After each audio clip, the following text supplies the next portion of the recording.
Welcome, everybody, to this very special edition of the Silver Screen Action Figure Podcast. This is your host, Andre Joseph of AJFX Productions, and we're doing a video today because I am quarantined out of my home of New York State, and I figured because I got a new laptop, this was a good time to kind of test things out on Zoom and maybe for future episodes, maybe go in this new direction rather than hearing my voice for an hour or 90 minutes. Because I know there's some of you guys who listen who hit the dislike button and probably don't like to hear me for the whole time just by myself. Anyway, so we decided, like originally, I wanted to do a Ninja Turtles episode, but I don't have all the guys with me to be able to pull that off. So today I decided, why not go ahead and do an episode on movies that are based on toy lines. Some of the ones that I grew up with, some that came later in the 90s and 2000s and so forth. But this one is pretty special because I know if I'm going to talk about the movie specifically, I got to get my partner in crime. And that's why I brought in my fellow CINEFILES partner in crime right here, Mr. Jeff Gallashaw. Say hello. Hello, straight out of the fire and into the pan. And Yes, he's popping his cherry on a toy podcast today. okay. Yeah, so I mean, we've been doing the CINEFILES probably for well, you've done it longer than before I came in, but we've mostly been doing reviews on various different films. If you want to go on YouTube, look up Unfinished Business. That's where you'll see a lot of stuff that the two of us do together. We've talked about Spike Lee. We talked about the films Betty Murphy and Richard Pryor, and just a whole host of whatever's been out there in the history of cinema. And in this case, if you're going to talk about toys, this is a guy that I got to banter with. So here's the thing. So we're going to talk about a number of films, both live action and animated. And there's probably going to be a few that we won't get too deep into. Specifically, I'll say Transformers, for example. It will be discussed, but since I've already done a full episode about the Transformers toys, the 86 movie, and all the Michael Bay films, we're not going to get too heavy on that stuff. But there is still plenty from the list that I've gathered. And then towards the end, we're going to talk about some of the toy lines we'd like to see get made as movies, some of which are actually being developed now. So I don't know exactly where you could say the craze first began, where Hollywood decided to take an original toy line and turn it into an action film or, something that's in live action form. We've had, God knows, a lot of different toy lines that have been made into animated shows, and that's gone since the 1960s and so forth. First, believe it or not, from my research, the first toy line that actually had a film and it was animated was Raggedy Ann and Andy from 1977. Wait, and it was a movie, not like a television series, because I remember a television series, cartoon. Well, But yeah, I don't. you had the television series, but then there was also supposedly a musical animated movie that came out around that time of Star Wars. I don't think it did very well. I don't even think you could find it. Maybe it's up on YouTube. And I never collected Raggedy Ann and Andy, as far as I know. Well, I mean, you have those Annabelle movies. That's the closest you're going to get to a live action Raggedy Ann. But of course, they changed the design because I guess copyright. Yeah, I guess if you were to do that today, it would be Fantasy Island 2.0. And if you've seen the new Fantasy Island, you know exactly what I'm talking about. Luckily, I have not. And But yeah, the 1980s is where the entire trend of taking toys and turning them into movies became such a huge big to do. I was born in '83. Jeff, if you want me to disclose, you were born I was born 78. And yeah. So I mean, I was very much an infant for most of the 1980s, and then 90s. There was all the early stuff. But you pretty much lived through that whole decade, and you're probably aware of all the big trends back then. Probably even seen some of the movies that we're going to discuss. So a lot of it was animated to a point, and I'll just kind of ring off some of the ones that were animated movies before we start getting into live action stuff. So one of the first ones that comes to mind was GoBot's War of the Rock Lords from 1986. Oh, see, that's funny because since you had mentioned the Transformers, I was thinking when they were making these Transformers movies, and at the time when like a movie would come out, they'd make a cheap knockoff and go straight to DVD or streaming. I always wondered why they didn't go with the GoBots for the companies that wanted to make the straight to DVD movies. It was like, hello, it's pretty much already set in stone. You can make it on the cheap, I don't know how you do it, but a lot of CGI effects, and it would have been perfect because I didn't even think they ever made a GoBots movie. I just figured they'd connect 3 episodes and then be like, "Hey, guess what? We made a movie. We'll put it on like straight to video for the kids."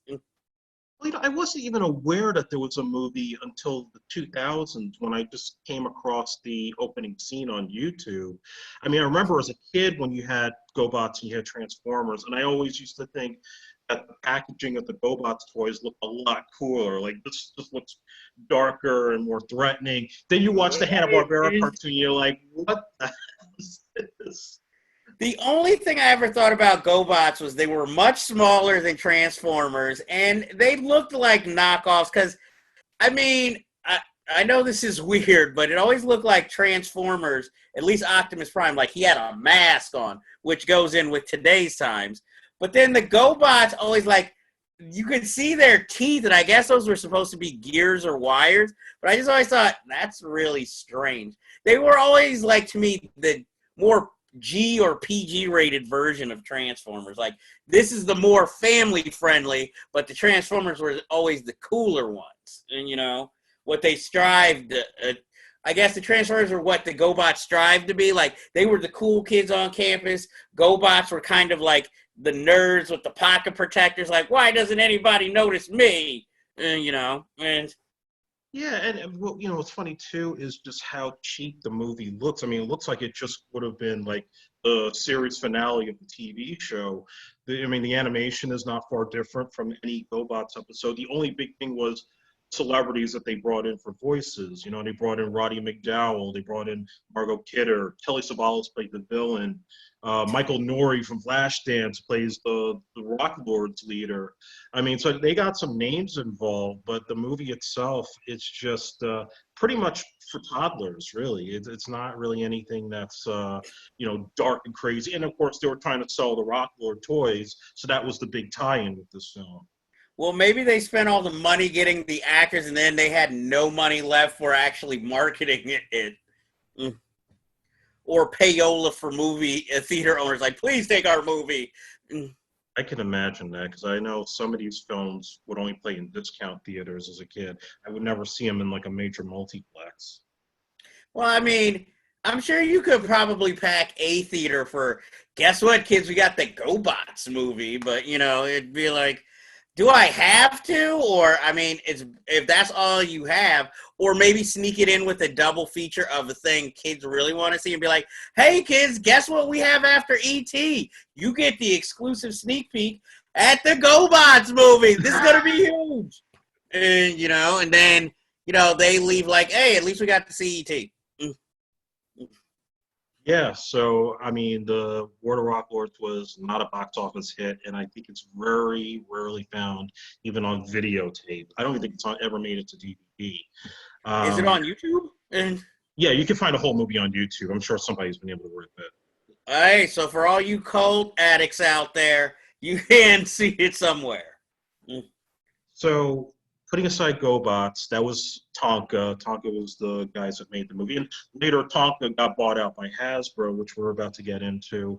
And Hasbro undoubtedly was one of the leading toy companies of the 80s because of their 3 big franchises, My Little Pony, Transformers, and G.I. Joe. All 3 of which had animated films that were released by Dino De Laurentiis's short-lived DEG company. I'm going to talk a little bit about them in a second here. I don't know that there's not too much I could say about My Little Pony, the movie. I never collected it. I'm a boy. I've had female friends that collected My Little Pony, and all I remember was Danny DeVito was in the movie. I know of My Little Pony. I remember they were big. I mean, my cousins had them. But again, that was going to be on my list of why didn't they ever make this into a movie? And apparently they did, and even when I was a kid, it totally escaped my interest or knowledge of it. Yeah, it was another thing I didn't know existed until maybe like late 90s, that there were all these films that had come out. Now with Transformers, we've talked extensively about it in Transformers episode, but real quick. So again, this was a movie that wasn't just designed as any other cash-in for the Transformers figures, because you had the two cartoons, well, the first cartoon, which had 2 seasons, and it was a hit with a younger crowd. Everybody wanted Optimus Prime, everybody wanted Megatron, they wanted to do their battles. I did. I wasn't a big Transformers collector as a kid. My cousin was. I only got maybe some of the later figures that came out when the sales started dipping. But when this movie came out, I did not see this until I was probably 11 on video. Because one of my cousins had the videotape. Yeah. So obviously, you obviously know the story of the film. You know about Unicron, and you know he's trying to destroy planet Earth, and you know the Autobots lose Optimus Prime. They lose a number of main characters. The character of Hot Rod, played by Judd Nelson, steps up to become the new hero. And Betty may or may not know that this wasn't just designed as any other cash-in to Transformers, but this was designed to wipe out the first wave of toys that had been released in '84, so that they could put out these new figures that would become the centerpiece going forward in the cartoon and the comic books. But they didn't anticipate a backlash from young kids at that time.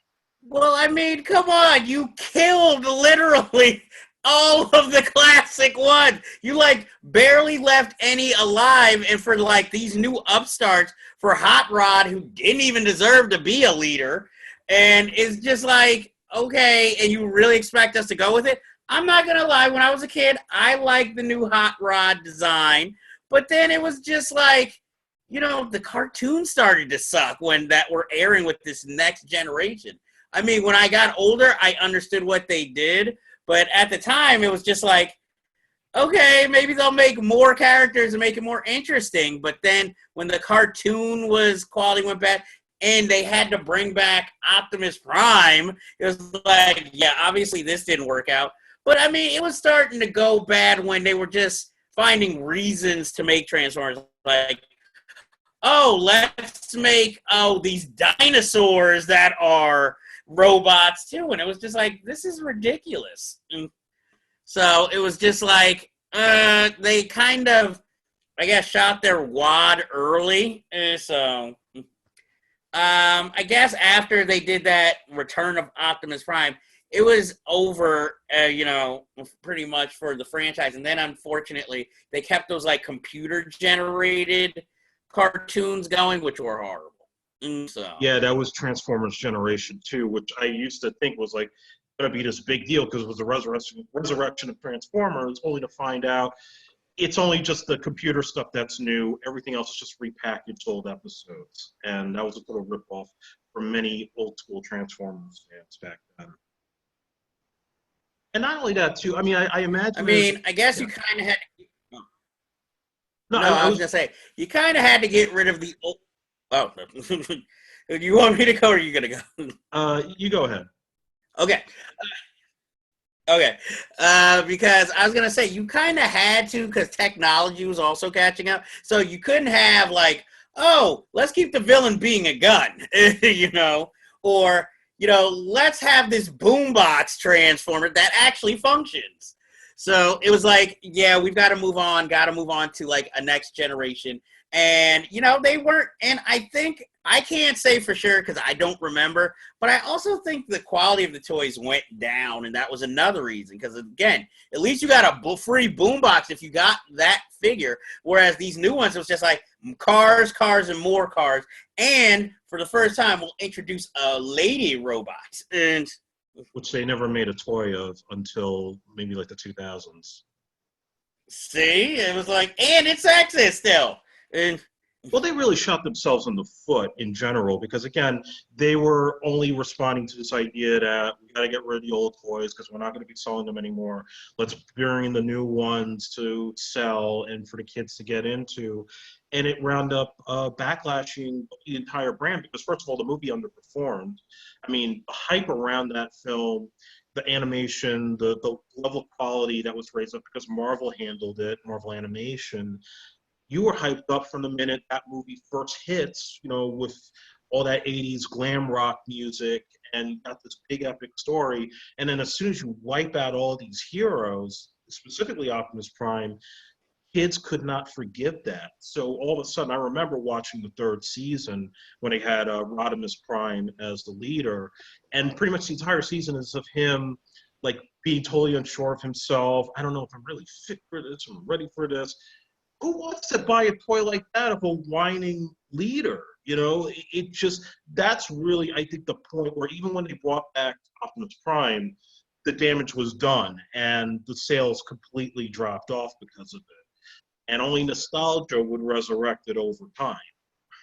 Well, I mean, it's the old yeller of animated films because, like, wow, we finally get this. What? Oh my God!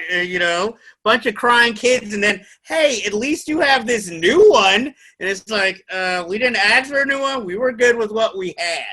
I mean, realistically, the two things other than, Optimus Prime dying, Orson Welles and the soundtrack, really. I mean, the soundtrack lives on to this day, but what I will say shocked me at a young age, and I don't know why, was that, oh my God, they have a Weird Al song on the soundtrack.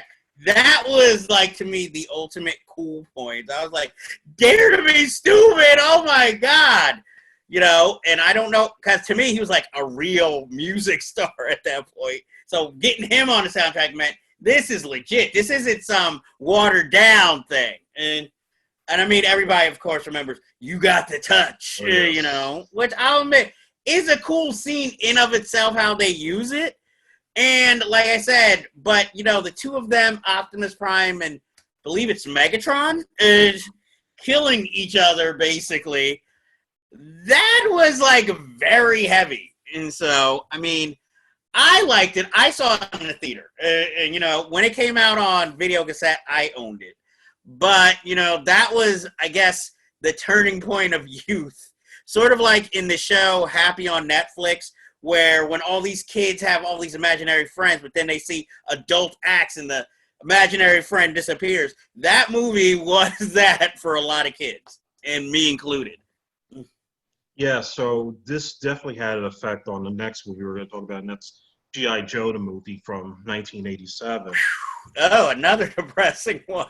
Well, yeah, because this was supposed to originally come out before Transformers, and this is where the Hasbro got the idea of killing off Optimus Prime. Apparently, when they were making the G.I. Joe movie, there was a lot of backlash from parents over violence in cartoons. I mean, that's been going on forever. But in particular, the cartoon Robotech was on the air, and that was obviously a Japanese import. A lot of characters got killed off, and the violence was like crazy for a show that was in syndication back then. So there was like this feeling of, well, violence is being glorified in animated shows, and they wanted to show, like the writers of G.I. Joe wanted to prove, well, no, we can have consequences in war. Not everybody survives getting shot by lasers and, the bad guys getting away one week and then coming back the next week with a whole new plan. No, let's reflect what it's really like to be on the battlefield. So they made the decision to kill off the character Duke, who was basically the poster boy of the G.I. Joe brand back then. Yeah, blonde hair, blue eye hero.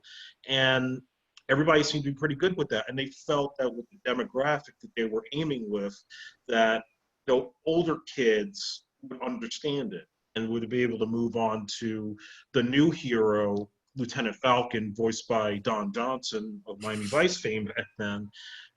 They figured they would accept that. But then Hasbro got carried away and said, well, let's kill off Optimus Prime. We'll do the same thing. We're not going to sell this toy anymore. Wait a minute. That's a younger crowd. They're not going to accept that. But older kids are going to accept Duke dying. But they said, hell with it. We're going to do it anyway. the kids backlash, and at the same time, the Dino De Laurentiis company went bankrupt, so the G.I. Joe movie ended up going straight to video, and they wound up undoing the death scene of Duke just by a little voiceover by saying he fell into a coma. As soon as he looks like he's dead from getting stabbed by a poisonous snake, they just say, oh, he had a coma, and by the end of the movie, oh, he got out of his coma, everybody celebrates. Just watch that movie without the volume, and you know that was just a complete botch job. Well, see, here's where the mythology of this movie gets interesting. Because, I was a huge fan, and I found this out years later, because they used to have packs of G.I. Joe cards. So I started collecting those, and I started looking through the cards, and they've had all these Hall of Fames, and I realized, wait, a lot of these characters died in the movie that were never shown. Like Quick Kick, Shipwreck. I'm like, they're dead? It's like finding out all late, and in the movie, you don't ever see their deaths. And this movie, it's interesting that, okay, when I was growing up, Duke was always had the kick-ass force. Flint was always getting captured, and, Duke always had to come in and save him. So I found it interesting that we're introduced to Duke's brother, Falcon, who looks pretty much exactly like a young Flint, and that was the guy you were going to replace Duke with. So we'd have two people who look like Flint, which, that's just, petty childhood things that I remember. But the thing of the movie, I remember it being more scarier than Transformers the movie, because we finally, after all these years, get to see what's underneath Cobra Commander's, mask, and it's like, wait, he came from snake people, and he's just a giant mutated snake? So they literally took the name Cobra and just, embellished it, and then you have all these kind of physical freak shows who are really these, otherworldly warriors, which, again, at the time, I was like, okay, this is cool. Thinking about it now, it's like, this is stupid. But, so much changed with that movie. And, I'll admit, another thing, I loved it, and I guess they got rid of Quick Kick, because then, hey, we've got this female character who knows Kung Fu named Jinx, who's perfect for Falcon, because every leader must have a female counterpart that they secretly date in these movies. And, they had the character of Roadblock, who always rhymed in the cartoon. And I'm like, I don't know if that counts as racism, because at least we were getting represented there, too. And, he basically travels with Cobra Commander throughout this movie until Cobra Commander finally, succumbs to being a snake, and we never hear from him again. And, Roadblock is blind through most of this movie once they finally find him. And I'm like, I'll admit, I haven't seen this movie in years. But again, the most obscure thing I thought was coolest, because this movie had Sergeant Slaughter in it, who not only is a character in fights, but he trains these new recruits, one of which, I don't remember the character. I remember he was African-American, and he wore a jersey. And finally, in this movie, the troops actually could shoot and hit each other, whereas in the series, they could only hit vehicles or hit somebody who was holding a gun to stun them to drop their weapon. So here, it was like, finally, you guys are really getting into warfare. And then nobody really dies by gunfire. It's all like, hey, these mutant snakes and explosions. And so it's just like, eh. And then, of course, the live action movie, which, whoa. We're going to get to live action movie, but I just want to make 2 points that you just brought up. Okay. The trading cards that you mentioned with some of the characters like Quick Kick dying, they were actually lifted from the Marvel comic. They were following storylines that were happening there, and there was an entire storyline. It was a battle of the I don't want to say Benghazi, but it sounds like the word. Very similar. It was during the course of the Gulf War. They had a storyline where they had remember the Saw Viper? He kind of looked like RoboCop, but he was purple. He had like this big ass machine gun. Mm-hmm. So they had this character kidnap a number of the Joes and kill them off brutally. I think Quick Kick gets shot in the head. Damn. Yeah, it was like basically that was their attempt also to get rid of some of the toys was through the Marvel comic books. Also, in regards to Falcon, so originally when they were designing the film, Falcon was going to be General Hawk's son, and he was going to actually be named Baby Hawk, according to the original design that they had for him in the toy. That's But so I guess they thought it would be more dramatic if he was Duke's half-brother, and that way when Duke was supposed to die, it would add more emotional jeopardy to Falcon when he get revenge. Oh, these companies in the 80s. Yeah, and like I said, it went straight to video because Dino De Laurentiis's company went under. They actually split it up into 5 parts on the TV show, so it's technically like series finale before Marvel sold the cartoon rights to Geek, and they brought it back in the 90s, but it wasn't as good. The storylines were very much juvenile compared to what Marvel was doing in the 80s. But I remember the movie very fondly because I used to watch it all the time with my cousin, and when I was really a big G.I. Joe fanatic, I went crazy trying to actually find the toys from the film. And it took me a few years before I went to like a comic shop and I found the Globulus character voiced by Burgess Meredith. He doesn't have that circular brain thing on his lower half. It's just like a big string, a big plastic green thing that's like on the bottom of his torso. False promises. And Yeah, and Nemesis Enforcer, remember, like, he was the big dude with the wings in the back? yeah, and he had like the blades right here. Yeah, but the figure has no blades, and the wings are, like, so puny looking, he doesn't even look like an intimidating threat to anybody. It kind of reminds me of how the big selling point of the Zartan figure was it glows in the dark, even though he's supposed to be a master of disguise. So it's like, huh? Yeah, and then there was also, like, in addition to having Sergeant Slaughter in it, they had all the new characters from that year when the movie was supposed to come out. It was like you had Tunnel Rat, you had Jinx, who you mentioned. Then there was this big black dude named Big Lob. He was kind of like a Dr. J looking guy, or Yeah. actually no, or like Lawrence Hilton Jacobs from Welcome Back, Kotter. He looked more like him. Yeah. They never made a figure of him back then, and that kind of pissed me off. And I think years later, they eventually did something. Yeah, they probably like, he wasn't that popular. Well, that's because you gave him no lines in the movie either. Yeah, oh yeah, Chuckles, the guy in the Hawaiian shirt. He had like no dialogue in it. And what was his skill? He just had like the Florida uniform down. He was supposed to be like a undercover agent, according to his file card, but that doesn't really play up in the movie. It's just like maybe they just want a Magnum PI looking guy without the mustache. Here, just throw a Hawaiian shirt on him. Oh my god! That became the problem with the movie later. The live action movies, they didn't want to use those characters because they didn't want it to look like the Village People. And like I said, we'll get more into that in a second. You want to say anything about the Pound Puppies movie? There was one. I only learned about this just recently. It was called Pound Puppies and the Legend of Big Paw. I've never seen it. Yeah, you could skip that one. That wasn't one that was on my list. Like, I have to see this. No. I only remember the cartoon. I've never seen this movie myself. So we'll move on. So, again, we're talking about the 80s here, and most of these toys were made into animated films.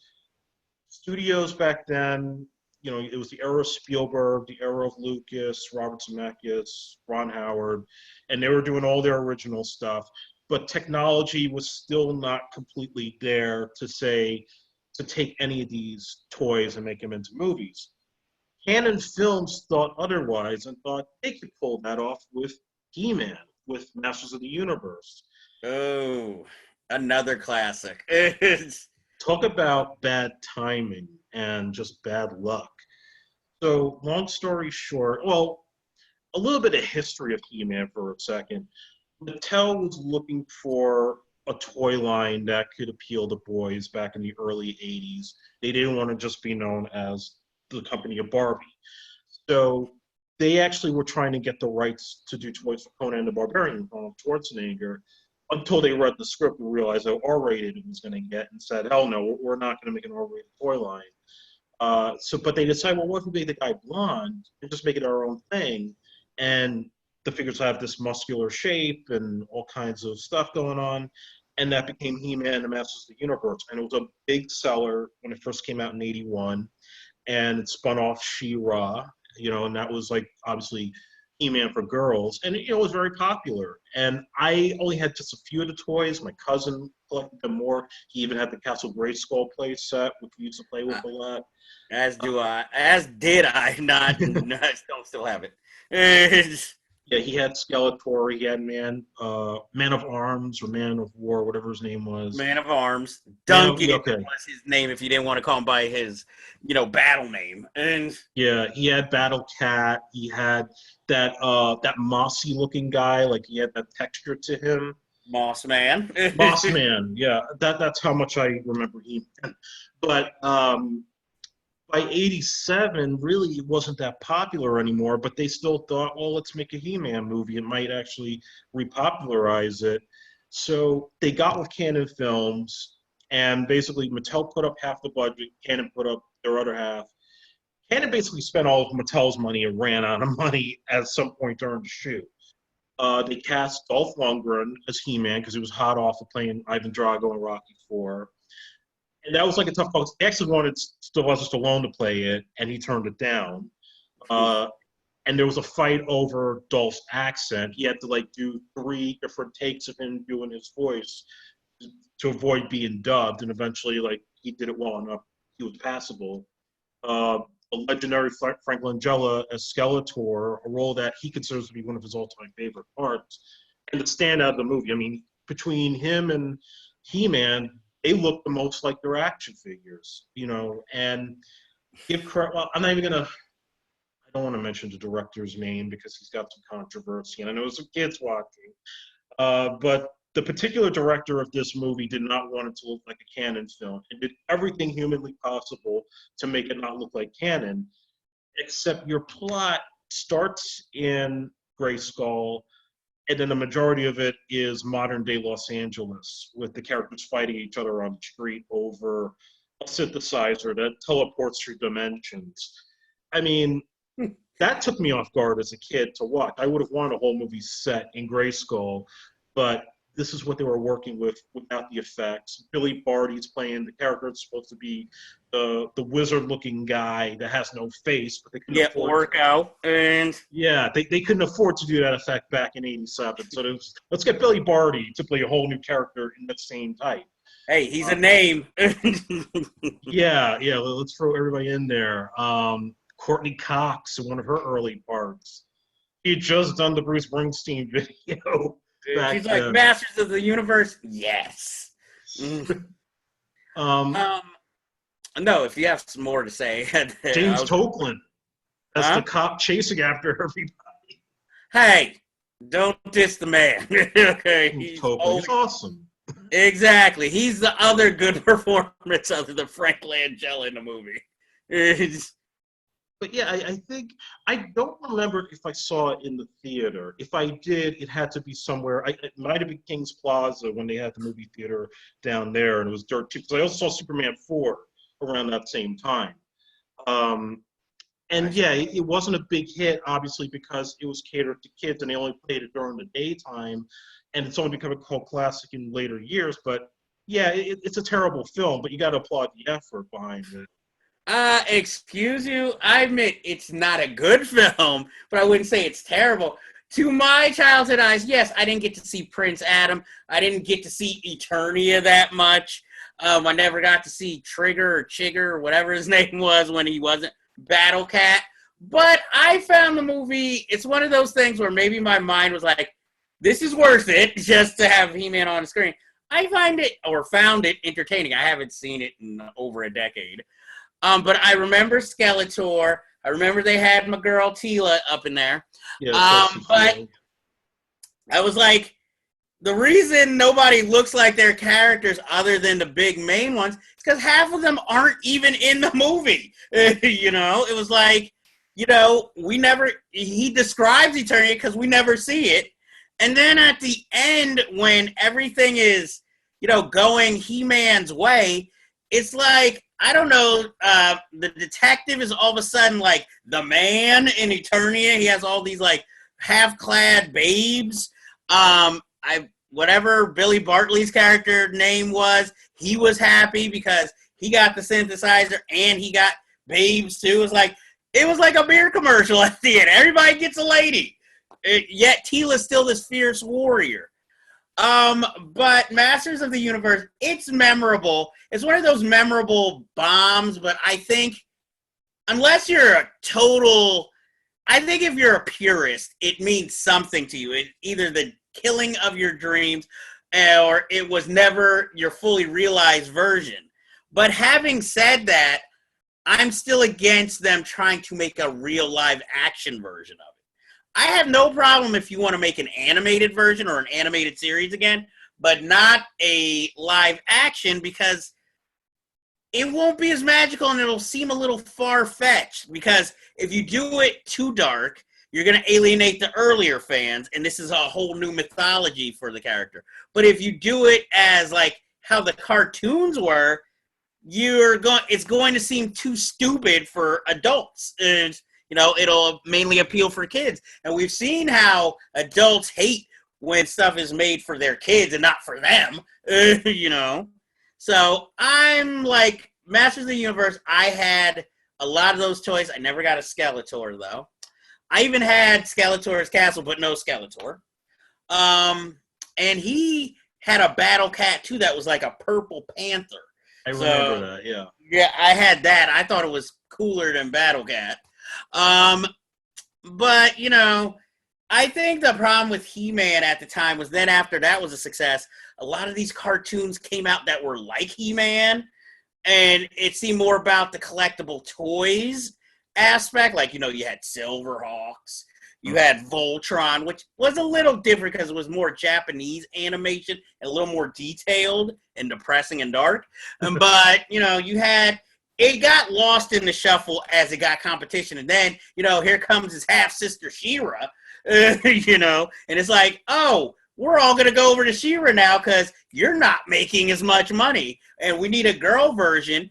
And it was more for girls and feminine. I mean, she had a male counterpart named Bo, and he wore a cape with no shirt. I remember that for some reason. And then they had that Christmas special where, they collide in worlds, and, she had Hordak.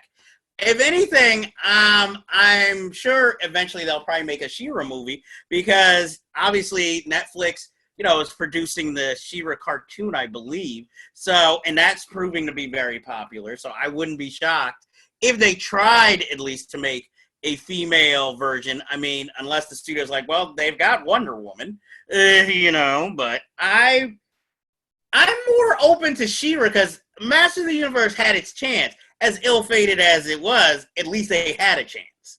So I say make a She-Ra movie if you want to use that universe to make something live action.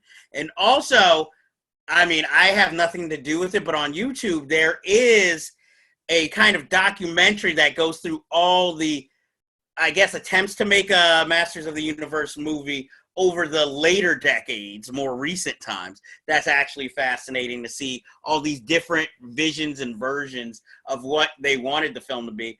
And they are, like, again, as they are captivating, I am fine with there not being one.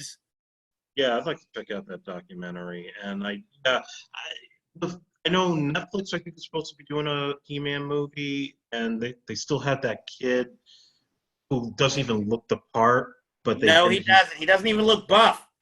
Yeah, I mean, I'll give it a chance if they can get it right, but I don't have too much faith in it based on the lack of development that they've been trying to drag their feet on over the years. I'm just like, at this point, yeah, it's pretty. I'm always gonna love He-Man, Masters of the Universe, She-Ra. But also, I hate to say it because, I'm a geek at heart and you should never let go of the things you love.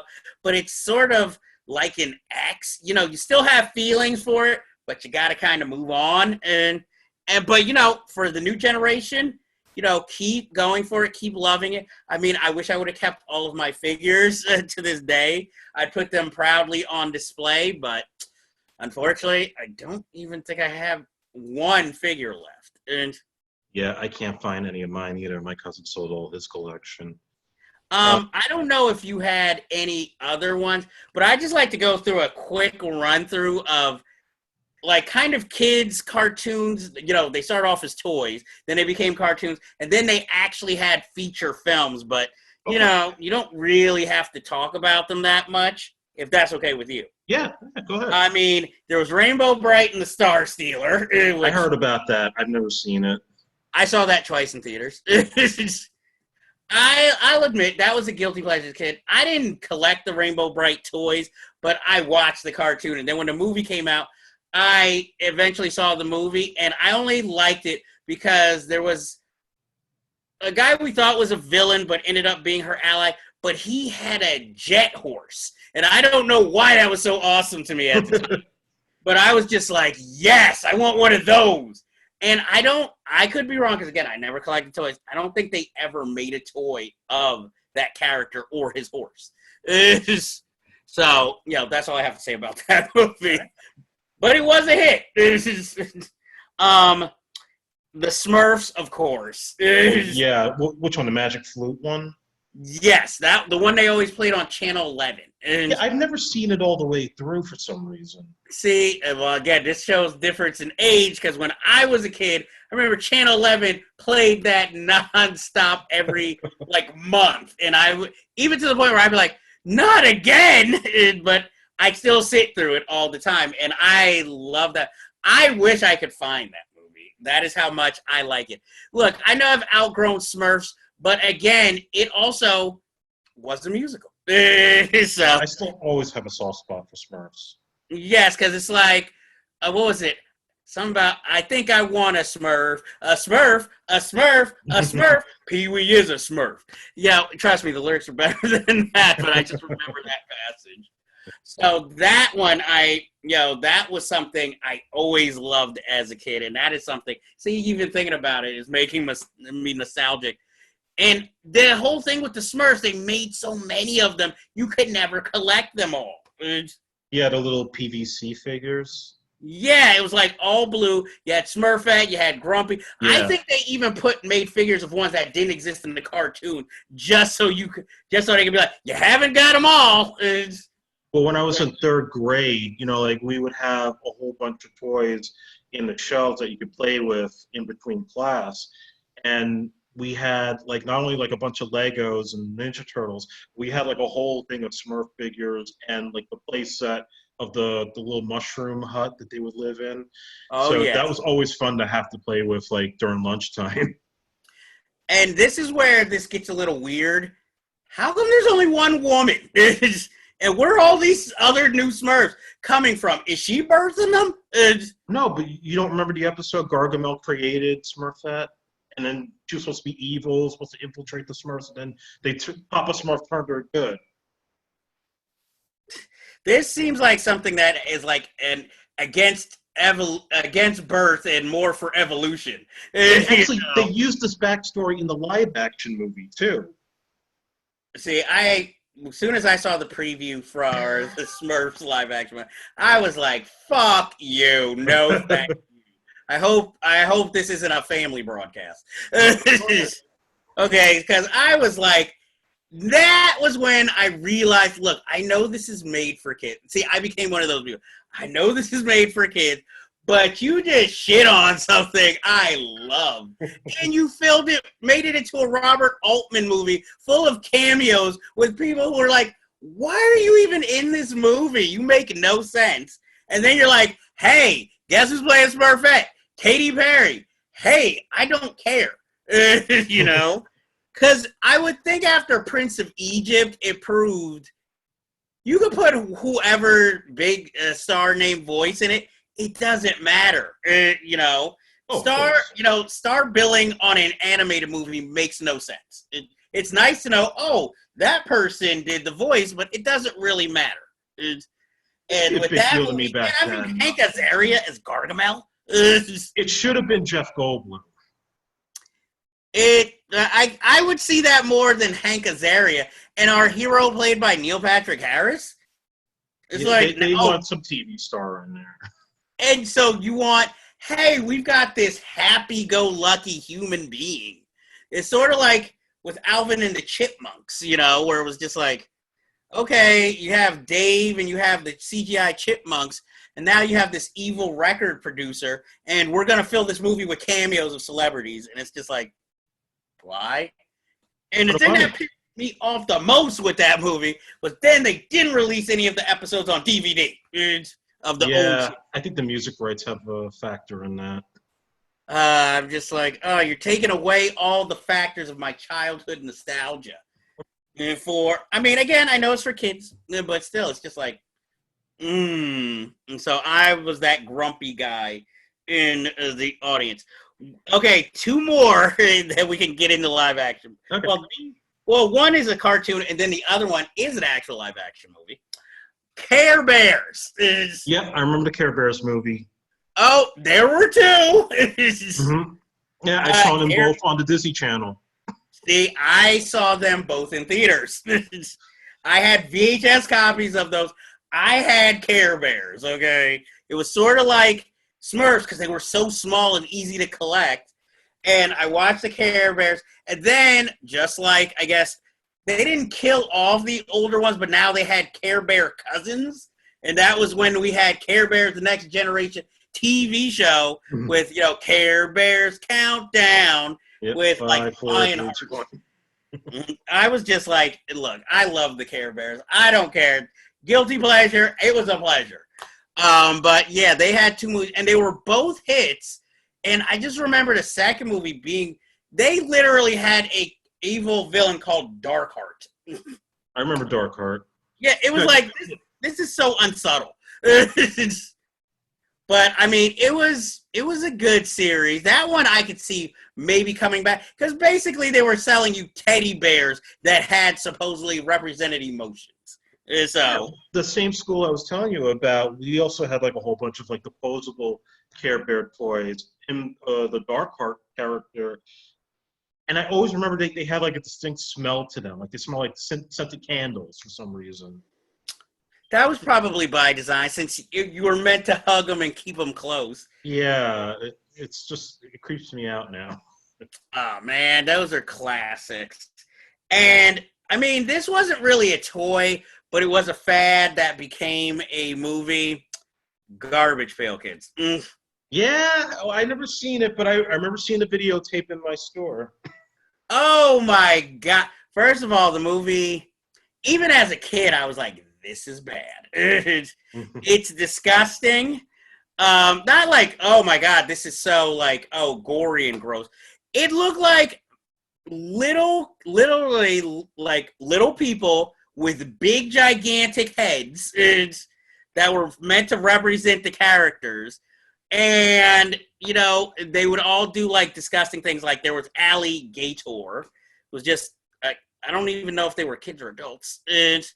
And I remember there was a dark scene in the movie because they came there to look for their cousins, and then they found out that they got smashed in a trash compactor at the end. And I was just like, that's how you end the movie? And I remember the main plot was this kid who found them had this huge crush on this girl in the neighborhood who wanted to make fashions. And basically they used the Garbage Pail Kids as slave labor. And one of the girls' snot was supposedly the stitches for these dresses. And she dated some sort of new wave bully guy who had no shirts with sleeves and wore shades all the time. And it was Mackenzie Astin starred in the movie. And David Warner must have really needed money.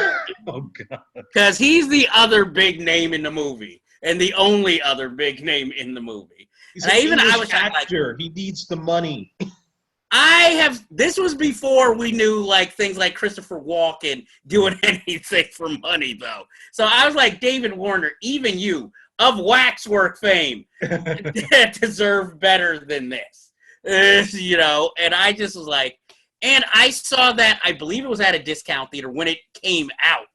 And even I knew it was bad. Over the years, it's one of those so bad, I love it. But at the time, I was like, how dare you? Because also, it was like, which characters are they going to choose for the movie? And then it was like, oh, those. And I remember one character, his big thing was he just passed gas that was so powerful, it like kind of worked like a fire extinguisher, a funk. So I'm just like, hunt that movie down if you can, kids. But yeah, I was like, that movie, even if I was a studio head, I could see why you would want to make it, but also that question of, should you make it? That should have been enough. Yeah, well, thankfully, it's one that I avoided like the plague as a kid, so I've never witnessed it. I think you should have a drink one night and actually try to sit through it. Yeah, I'll get my buddies together. We'll do like Chinese New Year. We'll always watch a bad movie. That would be perfect. Exactly, because it's one of those like the other, well, I don't want to mention competitor podcast, but how did this get made? Sitting there wondering, like, and the director saw nothing wrong with this at the time. Like, where are these kids' parents? But anyway, let's get more into, like, live action toys. Yes, indeed.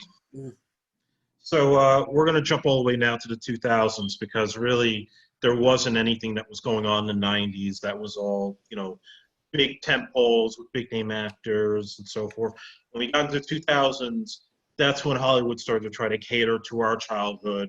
And sometimes they got it right. A lot of times they did not. Okay, so, what did they get right? Well, we start with the first of the trend that I would consider, and that was Transformers of 2007. Yeah, we're not going to get to every movie, but just in general, because we've talked about this before on the last episodes. But I distinctly remember the first one being hyped up for it and actually enjoying it. The first movie. Okay. Hey, at least you got just that. Seeing that Michael Bay bring the characters to life on a big screen. Yeah. Okay. And I'll give him that. It was great what he did the first go around because he had Steven Spielberg there to kind of, pull the reins in, but then the sequels came about. That's all I gotta say. It just... Look, I quit after the first one because I didn't like the first one. Because the only thing I remember about the movie, other than who was in it, was the ending. You have the Decepticons and the Transformers fighting. I can't tell which is which. And John Turturro and his weird, well, not his weird, Michael Bay's weird tonal comedy. It was just all over the place.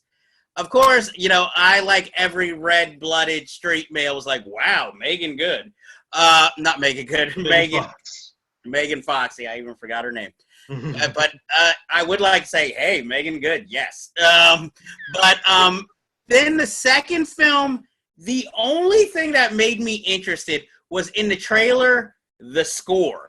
That was the only thing that made me might want to watch the movie. But then I was like, no, I'll just listen to the score online. Yeah, as every movie progressed, it became less of the Transformers that we knew and just more of Michael Bay, his excess with, I'm only making this movie for teenage boys, so I'm going to dumb it down. I'm not going to follow canon or continuity. Characters are going to be mixed up. And last night, all I got to say is I saw that with a free ticket because a buddy of mine dragged me to see it. And I wanted 2 hours of my life back because I was tortured by the horrible performances. But see, that is like an example to me of like when we make the dinosaur robots when it was the cartoons. It's like, hey, let's just start throwing things at the wall and see what sticks. But coincidentally, the irony is the Bumblebee movie is actually good. Well, the first 3 minutes of that film is what I thought the entire Transformers movie should have been. It was accurate to what I remember as a kid. After that, yes, it becomes like a Spielberg type of movie of like E.T. meets Back to the Future. But I say that I like the movie for the simple fact that not only is it more of a simple story that you can follow, but it does pay fan service. They play You Got the Touch. You have a kid reading a GoBots catalog. This director understood what it meant to be a Transformers fan. And that's what I'm hoping they will take it going forward. Yes, he even found Fred Dryer to have a role in the movie. Yeah, of all people. I didn't realize it was him until I saw the credits. I thought it was him, but I'm like, I thought he was dead. So when I saw the credits, I'm like, wow, Fred Dryer's still alive? Yeah, you don't know about the movie he did with Danica McKellar. It's on Lifetime. And wait, this isn't Death Before Dishonor, is it? No. Oh. This is a TV movie that played years ago where Danica McKellar from the Wonder Years is framed for murder. And the cops that arrest her are Fred Dryer and Jaleel White. This isn't a comedy, right? It's not a comedy. It's played straight. Jaleel White's trying to be all hard and I don't trust you, I don't believe you. And Fred Dryer is supposed to be Clint Eastwood now. He's forgetting everything. I must see this to see this. Yeah, it's called The Wrong Woman if you want to go and watch it on demand. Not that I watch Lifetime movies. Oh, man. So that's all we're going to say about Transformers because everybody knows how we feel about it. So let's jump into the other Hasbro property that they tried to adapt because of Transformers, and that was G.I. Joe: The Rise of Cobra. Okay. We're going to go movie by movie, right, with this one? Let's start with Rise of Cobra first. Okay. Rise of Cobra, I actually have mixed feelings about. Because when I first saw the trailer, I was like, no. But then I didn't see it in theaters. I watched it on home video. And I was like, okay, I feel like this film is kind of campy. It tries to go with the origins of G.I. Joe. I wasn't the biggest, I guess Channing Tatum fan, and I was just like, this is supposed to be G.I. Joe, but we're only representing 3 characters here other than General Hawk. And, I'm as far as the Joes. And then you throw in this twist, a spoiler alert for anybody who hasn't seen the movie, even though it's over a decade old. Cobra Commander was his army buddy, who somehow became the head of a terrorist force thanks to Dr. Mindbender, who saved his life after getting injured. And I'm just like, okay, that's the whole thing. It's such a ridiculous 1980s type action film that the kind of action film you wished as a kid they would have made kind of G.I. Joe, even if it's not exactly like the cartoon. But it's just so ridiculous and over the top, but played earnestly. That was the whole thing. And then, which is what is happening now to the G.I. Joe, you take 2 of the coolest characters that everybody is pretty much watching this movie for, Snake Eyes and Storm Shadow, but you keep them their storyline kind of short, I guess, for the sequel, in preparation for the sequel. But this movie, it has Brendan Fraser. I think he played General Hawk. Am I correct? No, he was a totally new character called Lieutenant Stone or something like that. Yes, who they did not bring back for the sequel. No. And I was just like, I can see the people who didn't like it, why they didn't like it, but I was like, you know what? This is fun. It's summer. I wouldn't have picked Marlon Wayans, of all people, for Roadblock, who shared no characteristics with the character that we knew. Oh, no, he wasn't Roadblock. He was Ripcord. I don't even remember. Was a white guy. I know there was a character, Ripcord, from the original, but I don't remember much about his character. He was like a white dude. He was like a paratrooper. Oh, so they were just like, hey, this will be diverse. And yeah. I'm trying to remember. There's a character I remember that I wondered if they represented. I'll bring it up later because I can't really think of the character's name right now. So, well, those are my thoughts on G.I. Joe. What did you think of G.I. Joe, the live action movie? Okay, so I remember when they were developing the film in like 2006, and there was a script leak that came out. Not the actual script, but just like it was a summary of it. And I thought it sounded good. I mean, it was basically what the movie was going to end up being, and the idea that it was going to be the origins of Cobra. I thought, okay, cool. I'd be looking forward to that. Then the writer's strike happened, and that certainly affected everything that went on with the production. So the G.I. Joes, they're not going to be a real American hero. They're going to be like a global, Secret Service type of group. 5 people. Yeah, because they didn't want to offend real soldiers who were fighting in Iraq. Okay, I understand that. But then you hire Stephen Sommers from The Mummy to direct this film. Hey. Lay off Stephen Sommers. He's a capable director. Dude, he had literally scenes and vehicles that he CG'd that should have been physical sets and physical vehicles in the film. Budgetary! And yes, I hated the casting of Channing Tatum. He was just flat out, like, just look at the scenes where he's captured by Cobra, and the way he delivers his dialogue, like, oh, you hurt my friend, I won't leave you. Like, it's just, John Cena could probably play this part now and do a 10 times better job. And I don't think John Cena. Okay. That is Flint in a nutshell. But just, I love the idea of Dennis Quaid as General Hawk until you see him play it so hammy. And it just, that pissed me off. Like they were watching a cartoon. Oh, let's make it like the cartoon. Well, I mean, at that cartoon. But, I mean, looking at the movie at that point, it was hammy. So he just followed suit.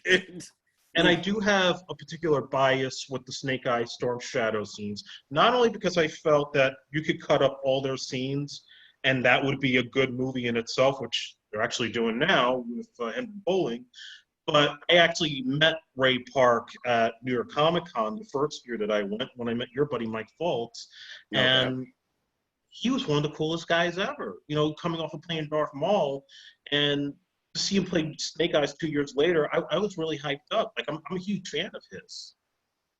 I have nothing personally against Ray Park. He's a great physical actor. Unfortunately, I saw X versus Server with Antonio Banderas and then realized, yeah, give him lines, not so much. But he was perfect for this role, not because of the stunt work, but let's say if they had a scene where he had to take off his mask, he would look exactly like the toy figure. Well, not the toy, but in the comic books, Snake Eyes has his face all cut up and scarred up, and obviously he takes the vow of silence. That's why he doesn't talk. He would look exactly like he would in the comics. Well, I think that's why in the sequel they played, him and Storm Shadow up more, other than, for other various reasons. But, I mean, to me, I guess I liked the fun 80s campy tone of the first movie with Joseph Gordon-Levitt's, I guess, extended cameo as Cobra Commander, which is noteworthy on his resume, I'm sure. And come on, Kevin J. O'Connor, one of the few times he's perfectly cast as Dr. Mindbender. Yeah, I mean, look, there were some cool parts, I gotta admit, putting aside the script issues, because they were going for the writer's strike, so stuff like Duke and the Baroness's relationship, that was bullshit. But, the stuff with, like, say, when you see, like, the Cobra characters in those little helipads, when they try to escape the Joe base, or, like, the chase in Paris, you felt like you were playing with your G.I. Joes all over again. Exactly. I wasn't crazy about the accelerator suit thing. That was a joke. But other than that, I thought there were moments that captured the feel of the toy line, and that made it worthwhile, at least, to make a sequel to get it right. And I thought, G.I. Joe Retaliation, they actually made a lot of improvements, to a point. What were your thoughts on that? G.I. Joe Retaliation, another guilty pleasure, but they're playing it a little bit more straight here. And, I mean, I saw the trailer, and I was like, again, I'm not probably going to pay to see this. I'll wait for it to come out on whatever service. I mean, you add The Rock as now Roadblock, and you kill off the star of the first film, within the opening scene. And the thing I just always thought was ridiculous is that they shoot into the water in the well that the Rock jumped into, and the bullets don't hit him. How? Considering he's about the size of the walls of the well. So that was the first time. We never referenced what happened to Marlon Wayans' character. That struck me as weird that I know they didn't bring a lot of the characters back even though they were under contract, but there was no explanation for what happened to Hawk, what happened to Ripcord, what happened to Scarlet. It seemed like discard everybody, bring in the new characters, kill off Duke, and it was like a soft reboot, but not exactly because you still had the leftover storyline with Zartan becoming the president. And we also had more Storm Shadow drama, which, again, like you said about the first film, that's the most interesting parts of the movie is because now all of a sudden we're in a ninja movie with Snake Eyes. And I remember being hyped for the scene when I guess they're climbing I guess they're on the mountain, and then Snake Eyes just brings out his sword to go against all these, I guess, bad guys or whatever the soldiers are called. It's been a while. I've been removed from the G.I. Joe universe. And then one of the coolest things of the sequel, this trailer spoils it, is when whatever Amy, I forget the actress's name, drives, and then Bruce Willis comes out of the back of the El Camino just firing his gun at all the villains. And then she asks if he's okay, and he's like, "Oh, I don't know, my cholesterol." His cholesterol is very high. It's a very Bruce Willis line, but I'm going to be bold and say in cinema, that was probably the last time Bruce Willis was cool on screen. I agree, yes. He actually had a little bit of a spark left in his eye because he didn't have to carry the picture. And that was probably the moment that if you were going to sell me this movie, that was the moment that would help you make me want to go see this movie. And the funny thing, I actually left this trivia on the Facebook page recently, was that originally it was supposed to be Sergeant Slaughter instead of Bruce Willis. But the problem was, The Rock was actually pushing for it, because obviously being a wrestler and Slaughter being one of the guys he used to work with. But apparently Slaughter has a Legends deal with the WWE, and WWE's toy license is handled by Mattel. So there was like a conflict of interest where they weren't going to allow him to do any business with Hasbro. So they're like, okay, well, the producers have worked with Bruce Willis on the Rudd movies. Let's get Bruce and make him the original G.I. Joe.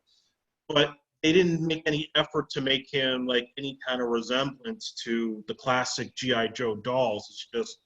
It's bald-headed Bruce Willis who shows up to be the de facto General Hawk, really.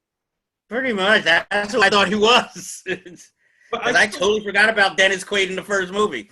But I still think they made a big improvement. I know you say they played it too straight, and I think that was the intention, was to make it more boots on the ground than over-heightened sci-fi and fantasy film. Because the first movie, to me, was just they Xerox copied the X-Men script and just changed the names, but it's the same plot. This film at least makes an effort to, first of all, they're taking from the Renegade storyline from the comic books and the toy line, where the Joes become like the A-team. They get set up by the government, and now they're on the run. And Cobra is now like looked at as the heroes. The Rock was a good lead. Yeah, Channing Tatum, they killed him off, but at least even he had a little bit of spark than he did in the first film. I also like that they got Cobra Commander to look like Cobra Commander.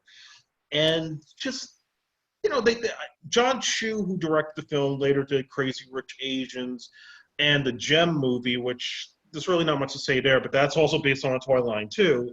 Yeah, I would have brought it up, but I didn't see it. All I know is Molly Ringwald's in it, so nice little throwback to the 80s there. But just, I think he was a fan, enough of a fan to get it right, because he read the comics, he bought the figures, he would map out scenes by playing with the figures behind the scenes, and I thought that was a really cool thing. My biggest issue with the film was the pacing of it, because as you know, it was supposed to come out in 2012, right after Avengers, and then they freaked out because they were afraid of low box office with Channing Tatum becoming a big star after 21 Jump Street. They held it off for a year. They said, oh, we just want to make it 3D, boost up box office sales. It didn't make a big difference, but you could tell watching the movie, everything goes so quick. Even RZA playing the Blind Master, he had a longer scene that was completely cut down to just a montage. Oh, RZA. And he got his own action figure, believe it or not. The whole, the G.I. Joe Retaliation set. But the basketball kid had to wait how long to get his figure?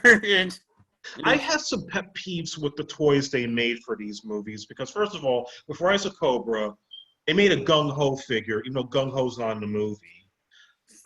They made Brendan Fraser's character, but they gave him a different name. I think they tried to say he was shipwrecked, but he was not shipwrecked.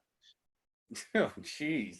And then with Retaliation, they have a Zartan figure, making you think he's going to look like the Zartan from the toys at some point, but he never does. He's always Jonathan Pryce and Arnold Vosloo, who to me looked nothing like the guy with the the hoodie and the eye makeup. Destro?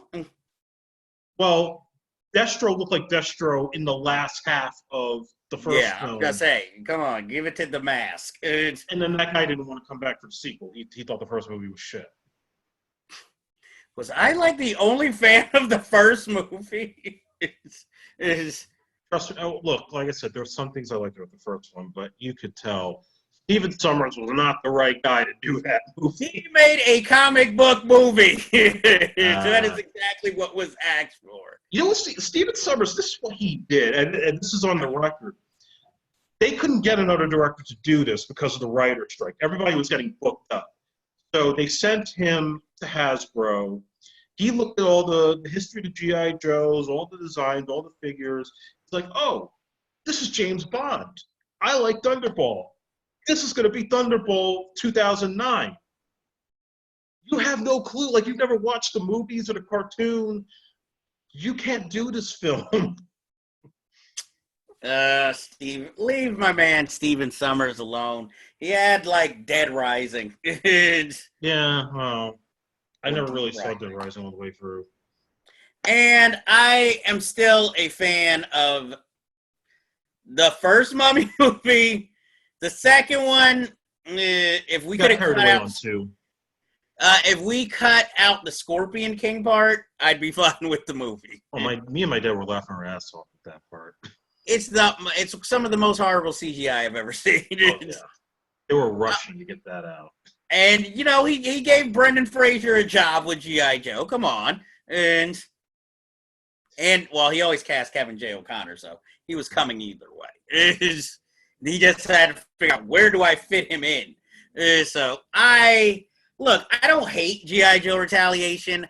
I will just admit I thought the first one was more fun.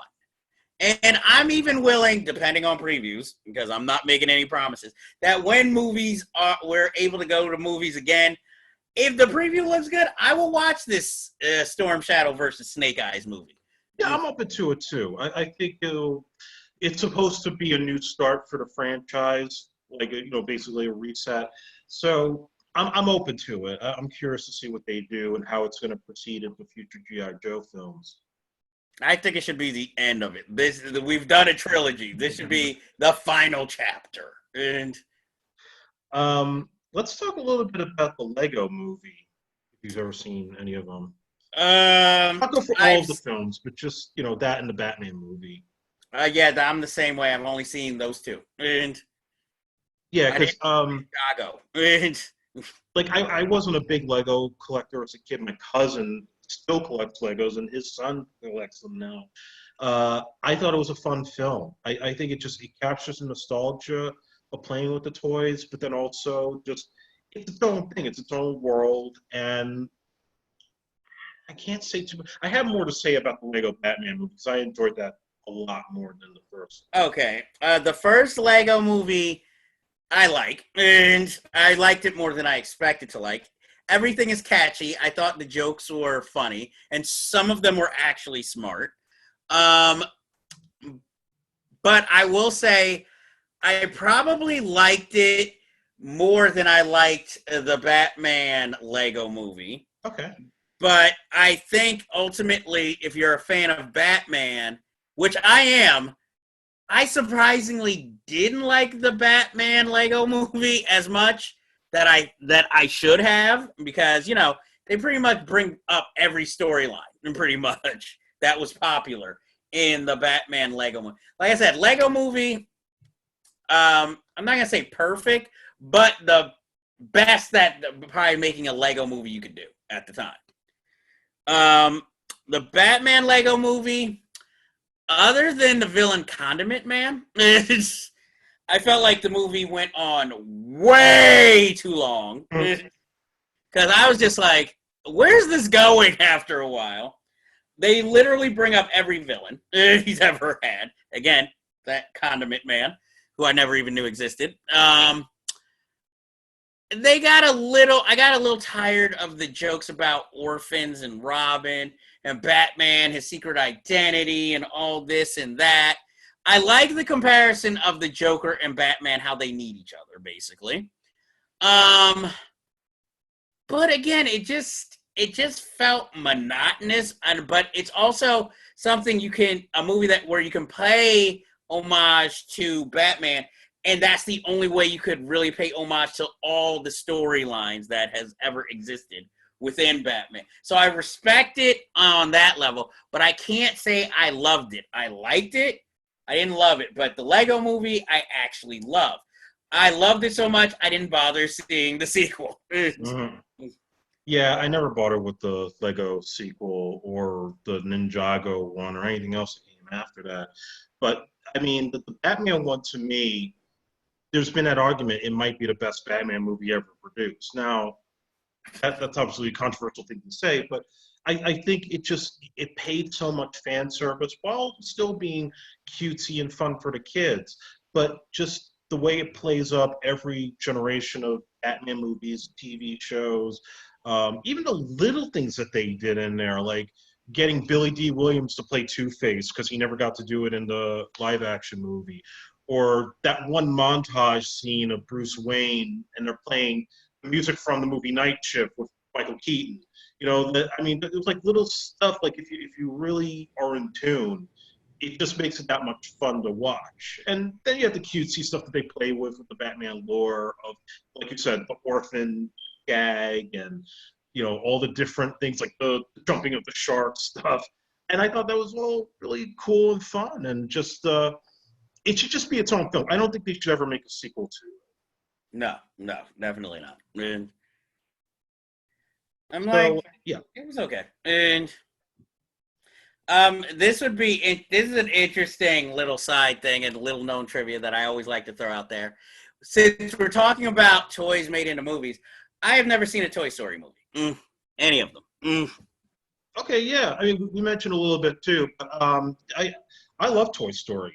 I saw the first one in the theaters with my dad, and I just enjoyed the hell out of it. Just the story is so simple to understand, and the later films would bring in more popular stuff. They were bringing a Barbie doll. They bring in, I think Stretch Armstrong was in a later sequel. I mean, they had all these different characters, but it's a good story about friendship, about thinking you're a hero, but you're really not, and then you have to find the courage to be heroic. Tom Hanks, Tim Allen, they're fun. I think the first one's great. The second one's better. The third one, definitely, you're going to get misty-eyed. The fourth one's not bad, but I just felt like you didn't need it. I would stop at 3 if you ever really want to watch them. I mean, I've never heard anything bad about them. I've just never, went and just took the time to watch them. And my thing is, since when I come to franchises late, I tend to watch them backwards. But this is the one franchise where I feel like I have to begin with one if I'm going to watch it. And I know it's somewhere in my collection, and I have a huge DVD collection. I have the 1 and 2, box set where they came in together. Yeah, I have that too. I've just still never watched it. It's somewhere. I don't even know where it is, but I know it's somewhere in my house. And on a rainy day, just get around to it. They're not that bad. Yeah, I'm sure I'll probably be like, why did it take me so long to watch these things? But, it wouldn't be the first, maybe, classic I haven't seen. So I got only two other movies here, and there's not going to be really anything to say about them. Max Steel. Max Steel. Is that the one with Marky Mark? Oh, no, that's Max Payne. Because I'm like, Max Steel? I don't even remember. The name sounds familiar, but the character is not coming to me. Max Steel was like the late 90s. Mattel made the toy. He was supposed to be like sort of like a cybernetic James Bond type. They decided to make a movie years after the fact where it's like a teenage kid. It didn't do well. I think Maria Bello was in it. Andy Garcia has a role. It's really nothing to talk about. Andy Garcia and Maria Bello, and I still have somehow missed all of this phenomena of Max Steel. It almost sounds like you're talking like of one of those like James Bond movies for kids. Like what was the one with Ewan McGregor and I think Alicia Silverstone? Oh, Excess Baggage. Or no. No. This was where he was like the spy. The top spy was Ewan McGregor. They think him killed, so they have to train his nephew to be the spy. It's something like Shadow Dance or Operation Shadow. Yeah. I know what movie you're talking about. I'm just drawing a blank on the name. But yet, Max Steel, sorry, never even heard of it. And then I have the Playmobil movie. Oh, which movie? Playmobil. So like the other Lego type toys with you've seen Playmobil. I don't think the name sounds familiar, but I cannot think of I cannot envision the toy or the cartoon or the movie. And you'll know instantly if you ever pulled up a picture, but we don't have to talk about that because that movie flat out bombed and it was terrible. I've never seen it, so I just know it was cashing in on the Lego movie success. It was nowhere near it. That's really it in terms of like the big ones that Hollywood was producing, and there's still going to be plenty more. Some of them, like I said, are in development. Some, it's only just like a wish list of what we would like to see get made. So I got a little bit of a list here. I'm just going to kind of run through them. Probably the number one would be Thundercats. Are we talking live action or are we talking cartoons? Well, that's the problem. Because as I said some time back, when the Cats movie came out and did as horribly as it did, I think that killed any chance of a Thundercats movie ever getting made live action. Well, I say give it to Richard Stanley so he can make his Island of Dr. Moreau version of the movie that he never got to make. And we've got, I don't know if it'll be a box office hit, but it'll be memorable.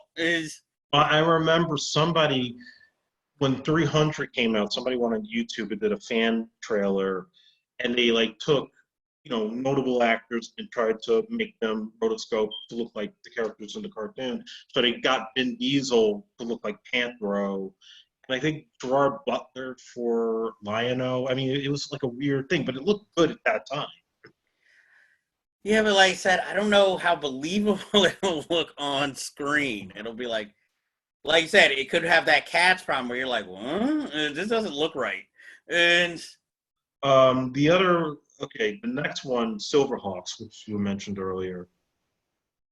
Again, I'm like, are we throwing like $400 million budgets on the screen for if these are live action? Because I'm like, it takes place in outer space. They're flying around in space, not with air masks. And they're doing almost like gymnastics in space. I'm like, no, I'm sorry, no. I'm sure somebody could probably write a treatment or a script that would serve as legacy, but it would still look weird. And that would be I'm sure it's on the list, a Voltron movie. Yes, let's make a movie about a thing the size of Galactus that fights monsters. I guess you could make it like a Pacific Rim type thing, but it's just we've seen Pacific Rim. Do we really need something that seems a little more like it? And Well, there have been attempts to write a Voltron movie, especially after Transformers came out, but nothing's ever really come to fruition except for the animated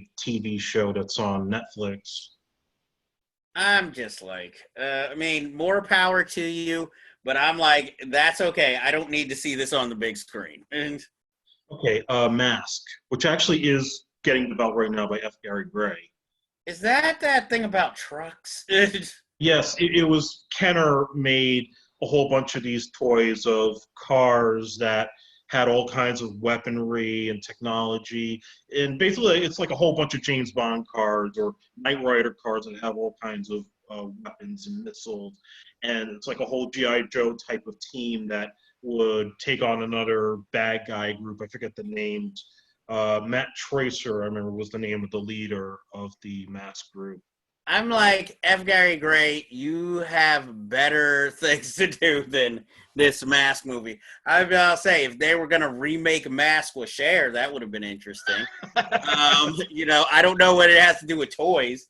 But no, if you're going to do something like that, make a live-action Centurions movie. That's on my list, too, Centurions. Oh, see? That I'd like, because I actually used to play with those and know what the storyline is. You have land, you have water, and you have air. So everything is connected. They just had different things. You just needed to connect to them, and they had holes all over their body or suits. So it's just like that's a movie I want to see. Yeah, if they had done it back then, I'm sure they would have gotten like Tom Selleck and maybe I don't know, that guy from Riptide as Ace McCloud. Perry King probably could have played that part. I'm like, and Dan Lauria as the land guy. You just have to get a bunch of guys who look like they came from 80s action series to star in it, because that's how they were designed anyway. To get Leonard Nimoy as Doc Terror. It's like, I don't even remember who the villain was. Doc Terror. He's like the half man, half robot with the claw. Why is every villain half robot in the 80s? It's RoboCop, man. Everybody should do the half human, half machine thing. Well, I'm hoping, even though this seems like what AI should have been, Bionic 6, the movie. Bionic 6 is on my list, too. They want to make that? Well, no, it's not getting made, but it's one that I think has the potential for it. I guess with all this surgery and I guess cybernetics, and I guess I could see it, but I'm like, your whole teenage family is nothing but bionic. And they all have you had sport, you had kung fu, each of them had their own special skill of bionic. And I remember Scarab was the villain. Yes. And there was a punk chick who wore an oxygen mask who was one of his henchmen. And Universal was involved with that show, so there was always this, I wondered if it was like a spinoff of the $6 Million Man. I could see it. And then didn't they have a pet, like, was it a robotic dog or robotic monkey? I think it was a monkey. I'm just like, it had to be the 80s. We have to have somehow a monkey. The Ghostbusters, not the real Ghostbusters, Ghostbusters. The Larry Storch Ghostbusters. So it was like, oh, let's put a monkey here. If you really want to go otherworldly and expensive, make a Jason the Wheel Warriors movie if you want to go. Oh, my God. Now that's going to be expensive with its golden front wheel. That also is a saw. So I'm like, see, there, I pulled something out of my hat there. I'm like, now that, I couldn't tell you the plot line of that cartoon, but I remember it. What about Cops? Oh, man, when it came out, I love Cops, man. I wanted that handcuff device. And that... I got that. Oh, my God. See, I always wanted that. That was so cool. And then... You had the Mario Van Peebles looking Chief. Yes, bulletproof. Yes, with an S-curl, even though it was futuristic. I actually have all the episodes in a box set. Too. I have the box set, too. That is how much I enjoyed that.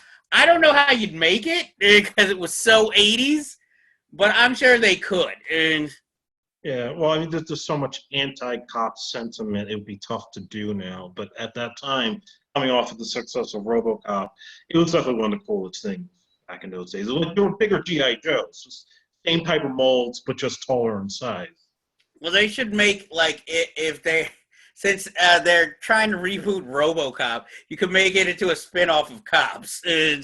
Well, that's kind of what they did with RoboCop and the Ultra Police. That was like the competition. So I'm like, see, there's your sequel, reboot, whatever you want to call it at this point. It's If they could get the rights, that would be pretty awesome. Visionaries, don't remember Visionaries. Knights of the Magical Light. You remember, like they were also made by Hasbro, but they were like the knight-looking figures that had the holograms on their chest. I'm vaguely remembering the toys, but I know I never saw the cartoon. Well, one thing I'll say real quick too is that Hasbro is now trying to do the Marvel thing and get more active with their movies. So they're actually going to try to take the G.I. Joe film they're doing now, and they're going to cross promote that with Visionaries, Micronauts, which is another, Mask, and Rom the Robot. That was like some robot toy character from the 70s that they made a comic book of. I don't know how it's going to work. I think it's stupid, to be honest. I remember the Micronauts, but I'm like, Ron the Robot? Like, that just sounds like, I don't know. That sounds like something, it does sound like, I guess, what it is. Something futuristic somebody would write in the 70s. That's like this great revolutionary sci-fi novel that everybody's supposed to read. And that they spent 20 years trying to make into a movie, but nobody could get the right tone.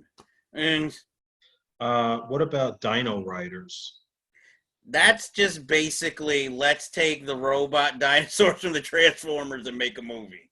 You see, I thought they were going to do that with the last Jurassic Park movie that came out. That they're going to start adding weapons to the dinosaurs. I'm like, all this, look, just, we had Carnosaur and Tammy and the T-Rex, let's call it. We don't need, Dino Riders, the movie only 5 of you have been waiting for, that we spent $200 million on. And then still 3 of the 5 will say, you didn't get the tone right.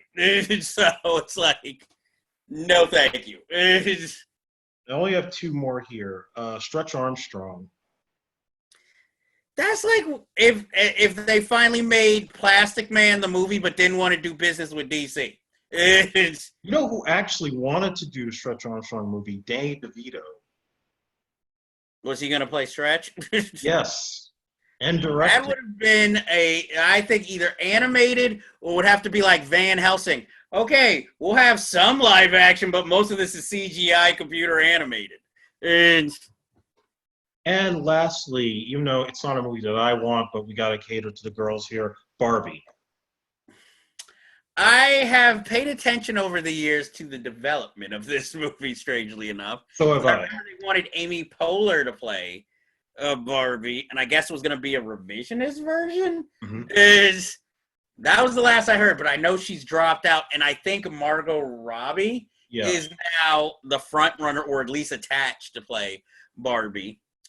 Like I said, I'm not against it. I mean, it's going to be, again, I know there's going to be backlash from some women who say, I don't think this is the way I envision Barbie. Because, again, as a fan, you take ownership of certain things. And if somebody tries to do it live action and they don't do it right, you're like, no, F you. You don't understand. And even if, let's say, the creator of Barbie made a Barbie movie, you'd still have them be like, you don't understand. It's like, I created it. I think I do. So I'm like, more power to it. That's one of those things that's going to be endless. And then by the time everybody's given up, then they'll just scrape one out. And then it'll be like, But, I mean, like I said, more power to them. Yeah, I know there's been all kinds of script issues with it, so it remains to be seen if it comes out or not. But I'm sure for everybody that's watching this, listening to this, that you're probably going to also bring up other toys that we didn't get to mention, certain movies mostly animated ones that we didn't get to talk about or not get into depth with. But you could leave comments about it or send us suggestions for future episodes. So that's really all I got. Jeff, thank you so much for doing this with me. This was Oh, definitely no problem. why don't you plug your stuff so people can know where to, read the blogs, follow you on Unfinished Business. Okay. If you would like to read my movie reviews, you could catch cinephilestv.blogspot.com and also cuttothechase.video.blog. It's pretty much the same reviews, but some have been more updated with, more revisionist thoughts since I maybe originally reviewed the movie. Yes, I'm that narcissistic and an ever-evolving brain. You could check out me on Instagram at unfinishedb1. That is more my personal Instagram. But you could also check cut to the chase _ reviews. That is where I put my shorter movie reviews and now trailers, which I've just started doing on Instagram, and where in the Instagram stories, I'm more updated on what I'm watching at the time. I usually give it like a star review or a really like 2-sentence review there if it's something, because sometimes there's some movies I watch and I'm like, I'm not going to review these instantly. So you could go there. I'm on Facebook still, so you could catch me there. Feel free to reach out if you want to, discuss movies with me, but, unfortunately fortunately and unfortunately through this pandemic, I'm still working. So if I don't get back to it immediately, understand maybe why. I'm trying to think. I mean, there's Unfinished Business TV on YouTube, and that's really all I really work on YouTube. And I mean, you can still catch those classic Cinephiles episodes on YouTube too. I think I plugged enough there. I think that's everything. Yeah, because I was like, geez, where am I? So yeah, I'm always somewhere. This is probably more of the new material on video that I've done. So this was fun. And yeah, definitely. We haven't done this in forever. So, I mean, this is definitely the perfect time and the perfect topic to do it with. Yes. Mm. Yeah, so anyway, guys, we're going to be signing off. As always, follow us on Facebook at the Silver Screen Action Figure Podcast. You can also follow us on Twitter at SilverScreenAF1. Also, email me if you have questions, comments, or suggestions for future episodes at SilverScreenAF1 at gmail.com. All those hyperlinks and stuff will be put into the description box. And there's hopefully going to be more of these while I'm still quarantined, and hopefully bring Jeff back on some future episodes. So until then, everybody be safe, and I will see you at the movies.